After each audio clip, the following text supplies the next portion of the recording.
Hello guys, welcome to my video. आज मैं आपको बताने जा रहा हूँ कि मैंने इतने सालों बाद 550 दिन, तो साल तो हो ही गए, 550 दिन यानी कि लगभग 2 सालों में, यानी कि 1.5 साल में मैंने क्यूब सॉल्व करा। और मेरे को याद कैसे था कि मेरे को यही मूव लगाना है या फिर ऐसे ही एल्गोरिदम लगाना है। ये इसका कारण है गाइस मेरी मसल मेमोरी। क्यूब के साथ मसल मेमोरी बहुत जल्दी बिल्ड हो जाती है।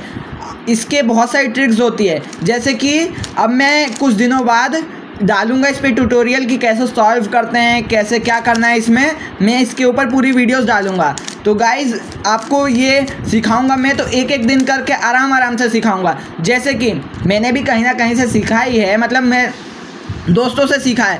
वो लोग सिखाते थे एक बार में जल्दी और फिर मैं भूल जाता था। लेकिन फिर मैंने एक एक एल्गोरिदम को बार बार कंटिन्यू करते गया। जैसे ये वाली मूव बार बार करते गया तो इससे स्पीड बढ़ी मेरी। वैसे ही मान लीजिए मेरा एक दोस्त है, वो मतलब एक दिन में सीख गया और उसने मतलब कम से कम OLL PLL उसमें कम से कम 60-70 एल्गोरिदम्स होती है, वो एक दिन में सीख गया। लेकिन फिर वही उतनी जल्दी भूल भी गया। लेकिन मैंने एक एक एल्गोरिदम को मतलब एक दिन में मैं 5 एल्गोरिदम सीखता था और दिन भर उनकी प्रैक्टिस करता रहता था, और वो मेरी मसल मेमोरी में स्टोर होते गया। इसलिए मेरे को आज भी सारा का सारा याद है, लेकिन वो पूरी तरीके से भूल चुका था। लेकिन मैंने उसे फिर सिखाया, फिर उसके बाद आया।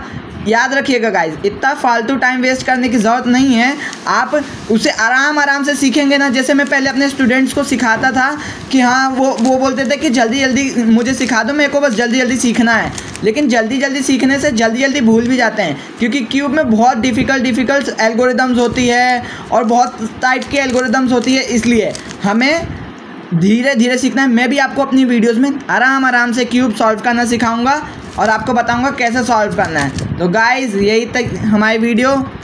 Thank you.